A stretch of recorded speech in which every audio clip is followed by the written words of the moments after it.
Hello everybody, thank you for joining me today. Please don't forget to subscribe to my channel. That's going to be the red R towards the bottom right. In this video, I'm going to do a quick run through on the print head recovery on a Ri2000. Now before you guys do this, please make sure you contact Ricoh Tech Support, have them start a case. You don't want to be doing this on your own. You don't want to avoid any kind of warranties. Now the reason you might be doing this is you're not seeing all your grids on your white or your color heads, or you might be seeing the error code 990 or 988. Okay guys, with that being said, let's go ahead and get started. First thing we're going to do is we're going to go to the back of the unit and we're going to remove our inks. We're going to make sure we have some new cleaner cartridges. We're going to go ahead and insert those.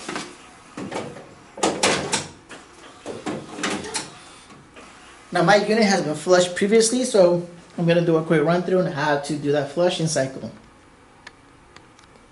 First thing we're going to do, we're going to go to our settings menu. We're going to go to ink path control. We're going to go to cleaner charging. We're going to select the white and we're going to press charging. Okay. Once your unit has done the charging, you should be in 4-color mode. You'll see a ready display on the top left of your screen. If you scroll down, you should see that it says 4-color mode. Now in case you have a severe clogging and your unit didn't go into 4-color mode, we got to change the initial charging flags. To do that, we're going to go back to our settings menu. We're going to enter this code, 1 tap above ink path control, twice above options, once above information. We're going to go to printer system. We're going to go to initial charging flag and select. Now we want to make sure our flags say false, false, true. If they don't say that, go ahead and use the icons here to reset or set those. Once you have those saying false, false, true, we're going to press return, return once again, and return once again. We're going to go ahead and also remove one of our cartridges. It can be white 1, white 2. Just take one out for a second and then put it back in so that way your flags can reset.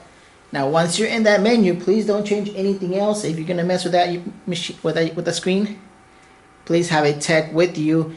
You can change some stuff that you might not be able to get back later on. So please be careful when you go into that maintenance screen. Alright, so our unit is set to 4-color mode. The next thing we want to do, we want to go ahead and run a nozzle check. This is going to give you a reference of how your unit is doing before we start doing the recovery. As you can see, my unit has been doing recovery for a couple of days already. And if I see the glare here, you can see from the glare, these are all cleaner. And you can see the grids there. A couple of missing right here. I still have some white ink there. But my unit is progressing nicely.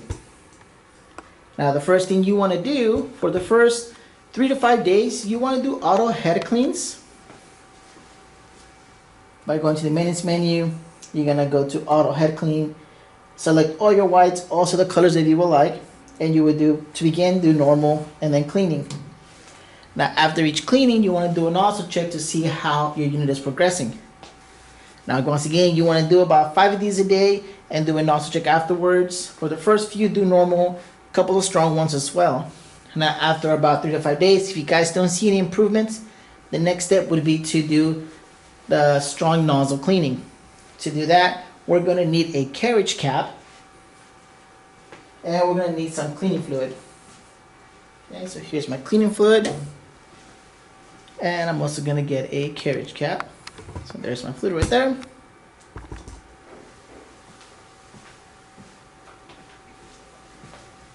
And here's my carriage cap.